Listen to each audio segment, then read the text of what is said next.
இப்போ இந்தியாவுல கிரிக்கெட் ரசிகர்கள் ரொம்பவே அதிகமா இருக்காங்க. இப்போ கிரிக்கெட் அப்படின்னாலே எல்லாருமே ஆவலா பார்த்துட்டு இருப்பாங்க. அதுலயும் ஐபிஎல் அப்படின்னு வந்துட்டா, தங்களுக்கு இருக்கக்கூடிய வேலைகளை எல்லாத்தையுமே ஒதுக்கி தள்ளி போட்டுட்டு, டிவியும் மொபைலுமா தான் கிடப்பாங்க.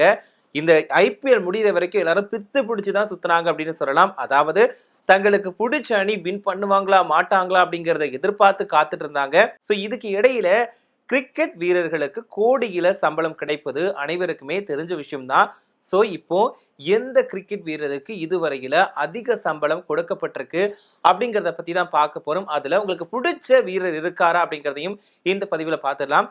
ஸோ இப்போ வந்து நாம ஐபிஎல் வரலாற்றிலேயே அதிக சம்பளம் பெற்ற டாப் 25 வீரர்களோட பட்டியலை பத்தி தான் விரிவா பார்க்க போறோம். இப்போ இணையதளத்துல இதுதான் ஹாட் டாபிக்காவே இருக்குது. இப்போ 2008 இருந்து தான் முதலா ஐபிஎல் தொடங்கப்பட்டிருக்கு. ஸோ அப்போத்துல இருந்து இப்போ வரைக்கும் அதிக வருமானம் ஈட்டிய 25 ஐபிஎல் கிரிக்கெட் வீரர்கள் யார் அப்படிங்கிறத பத்தி நம்ம பார்க்கலாம்.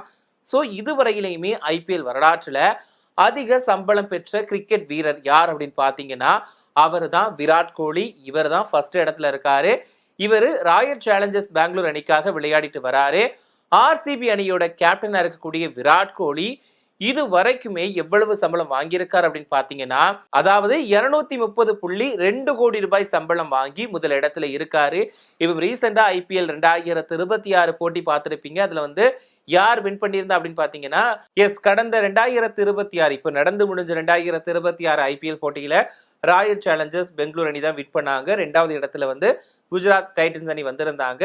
இதுக்கு முன்னாடி 2025லயுமே ராயல் சேலஞ்சர்ஸ் பெங்களூர் அணி தான் வின் பண்ணியிருந்தாங்க. ஸோ அந்த டைம்ல வந்து ஏதோ லக்னால வின் பண்ணிட்டாங்கப்பா அப்படின்னு நிறைய பேர் சொன்னாங்க. பட் இப்போ பாத்தீங்க அப்படின்னா நீங்க அப்போ அப்படிதானே சொன்னீங்க, இப்போ என்ன சொல்றீங்க பார்க்கலாம் அப்படின்னு அவங்க மறுபடியுமே அடுத்தடுத்து 2வது டைமும் வின் பண்ணி அசத்தி இருக்காங்க. ஸோ இப்போ மேட்ருக்கு வருவோம். அடுத்ததா மும்பை இந்தியன்ஸ் அணியோட கேப்டன் ரோஹித் சர்மா தான் 2வது இடத்தை பிடிச்சிருக்காரு.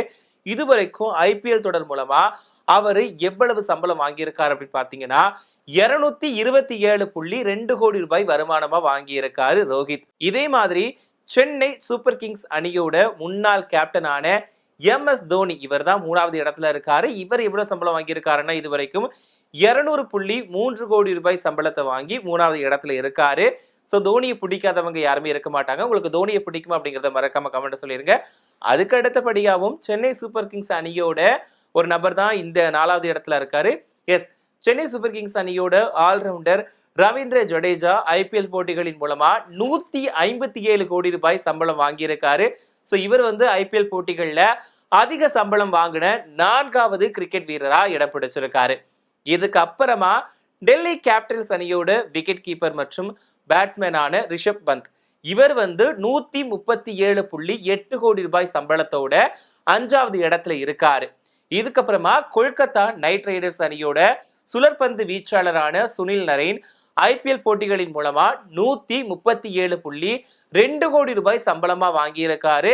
இவர் வந்து 6வது இடத்தை பிடிச்சிருக்காரு.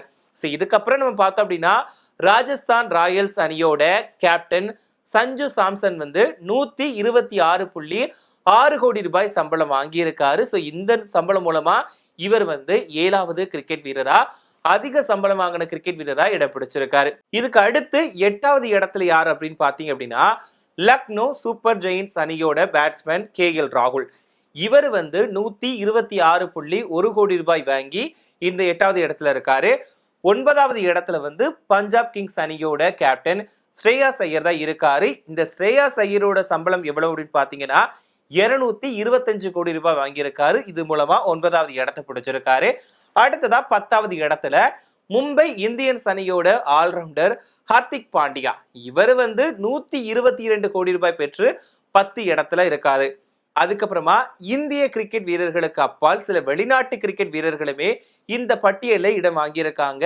ஸோ 11வது இடத்துல யாருன்னு பாத்தீங்க அப்படின்னா குஜராத் டைட்டன்ஸ் அணியோட சுழற்பந்து வீச்சாளரான ரஷித் கான் தான்.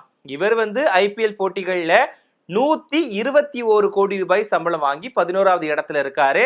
இதுக்கப்புறமா 12வது இடத்துல யார் இருக்காரு அப்படின்னு பாத்தீங்க அப்படின்னா பேட் கமின்ஸ் வந்து 106.7 கோடி ரூபாய் சம்பளம் வாங்கி 12வது இடத்துல இருக்காரு. 13வது இடத்துல அப்படின்னு யாருன்னு பாத்தீங்க அப்படின்னா வேகப்பந்து வீச்சாளரான ஜஸ்பிரீத் பும்ரா வந்து 104.6 கோடி ரூபாய் சம்பளம் வாங்கி 13வது இடத்துல இருக்காரு. 14வது இடத்துல வந்து நிக்கோலஸ் பூரன் வந்து இருக்காரு. இவர் வந்து 97.7 கோடி ரூபாய் சம்பளம் வாங்கி 14வது இடத்துல இருக்காரு. 15வது இடத்துல யார் இருக்காரு அப்படின்னு பாத்தீங்க அப்படின்னா இஷான் கிஷன் தான் இருக்காரு. இஷான் கிஷன் வந்து 93.8 கோடி ரூபாய் சம்பளத்தோட 15வது இடத்துல இருக்காரு. சோ அடுத்ததா 16வது இடத்துல யார் இருக்காங்க அப்படின்னு பாத்தீங்க அப்படின்னா அக்சர் படேல் தான் இருக்காரு. இவர் வந்து 90.6 கோடி ரூபாய் சம்பளம் வாங்கி 16வது இடத்துல இருக்காரு. இதுக்கப்புறமா 17வது இடத்துல யார் இருக்காரு அப்படின்னு பாத்தீங்க அப்படின்னா இங்கிலாந்து அணியோட பேட்ஸ்மேன் ஜோஸ் பட்லர் தான் இருக்கார். இவர் வந்து 88.3 கோடி ரூபாய் சம்பளம் வாங்கி 17வது இடத்துல இருக்காரு. சோ அதுக்கப்புறமா 18வது இடம் யார் அப்படின்னு பாத்தீங்கன்னா வேகப்பந்து வீச்சாளரான புவனேஸ்வர் குமார் தான் இருக்காரு. இவர் வந்து 85.9 கோடி ரூபாய் சம்பளம் வாங்கி 18வது இடத்துல இடம் பிடிச்சிருக்காரு. சோ இதுக்கு அடுத்தடுத்துன்னு பாத்தீங்கன்னா 19வது இடத்துல யுஸ்வேந்திர சாகல் இருக்காரு. இந்த யுஸ்வேந்திர சாகல் வந்து 80.2 கோடி ரூபாய் சம்பளம் வாங்கி 19வது இடத்துல இருக்காரு. சோ இதுக்கு அப்புறமா 20வது இடத்துல யார் இருக்கான்னு பாத்தீங்க அப்படின்னா டேவிட் மில்லர் தான் இருக்காரு. இவர் வந்து 77.5 கோடி ரூபாய் சம்பளம் வாங்கி 20வது இடத்தை பிடிச்சிருக்காரு. இதுக்கப்புறமா 21வது இடத்துல வந்து குருணாஸ் பாண்டியா இருக்காரு. இவர் வந்து 75.5 கோடி ரூபாய் சம்பளம் வாங்கியிருக்காரு. சோ இதன் மூலமா 21வது இடத்தை பிடிச்சிருக்காரு. இதுக்கப்புறமா 22வது இடத்துல யார் இருக்காரு அப்படின்னு பாத்தீங்க அப்படின்னா முகமது ஷமிதா இருக்காரு. இவர் வந்து 73.5 கோடி ரூபாய் சம்பளம் வாங்கி 22வது இடத்தை பிடிச்சிருக்காரு. இதுக்கப்புறமா 23வது இடத்துல யார் இருக்காரு அப்படின்னு பாத்தீங்க அப்படின்னா மார்க்கஸ் ஸ்டோனிஸ் தான் இருக்காரு. இவர் வந்து 73 கோடி ரூபாய் சம்பளம் வாங்கி 23வது இடத்துல இருக்காரு. இதுக்கு அடுத்ததா 24வது இடத்துல சூரியகுமார் யாதவ் இருக்கிறாரு. இவர் இதுவரைக்கும் 72.5 கோடி ரூபாய் சம்பளமா வாங்கி 24வது இடத்துல இருக்காரு. இதுக்கு அப்புறமா 25வது இடத்துல யார் இருக்காரு அப்படின்னு பாத்தீங்க அப்படின்னா நியூசிலாந்தோட வேகப்பந்து வீச்சாளர் ட்ரெண்ட் போல்ட் தான் இருக்காரு. இவர் வந்து 72.4 கோடி ரூபாய் சம்பளம் வாங்கி 25வது இடத்துல இருக்காரு. ஸோ இந்த மாதிரி தான் இவங்களோட சம்பள பட்டியல் வந்து இருக்கு. ஸோ நிறைய பேர் வந்து கோடிகளில் வாங்கியிருக்காங்க. ஸோ இதுல ராயல் சேலஞ்சர்ஸ் பெங்களூர் அணியோட கேப்டன் நம்மளுடைய விராட் கோலி தான் முதல் இடத்துல இருக்காரு. ஸோ இதுல வந்து உங்களுக்கு பிடிச்ச வீரர் யார் அப்படிங்கிறதையும் இதுல இவர் வந்து எனக்கு இதுக்காக தான் பிடிக்கும்பா, இவருக்காக நான் கிரிக்கெட் பாக்குறேன், ஸோ இவர்கிட்ட பிடிச்சதே பேட்டிங், இந்த பந்து வீச்சு, வேற என்னென்ன விஷயங்கள் பிடிக்கும் அப்படிங்கிறத மறக்காம கமெண்ட் சொல்லுங்க. அது மட்டும் இல்லாம இந்த வருஷம் 2026 ஐபிஎல் தொடர் நீங்க பாத்தீங்களா அப்படிங்கிறதையும் ஆரம்பத்துல இருந்து எண்டு வரைக்கும் எப்படி இருந்துச்சு, இதுல ஆர்சிபி அணி வின் பண்ணதை பத்தி நீங்க என்ன நினைக்கிறீங்க, இதுல வந்து கடைசி வரைக்குமே நம்மளுடைய விராட் கோலி வந்து அவுட் ஆகாம விளையாடி டீமுக்கு வந்து வெற்றியை வாங்கி கொடுத்திருந்தாரு. சோ இதை பத்தி நீங்க என்ன நினைக்கிறீங்க அப்படிங்கிற உங்களோட கருத்துக்களை மறக்காம கமெண்ட்ல சொல்லுங்க. அது மட்டும் இல்லாம முக்கியமா உங்களுக்கு கிரிக்கெட் பிடிக்குமா அப்படிங்கறத மறக்காம சொல்லிட்டு போங்க.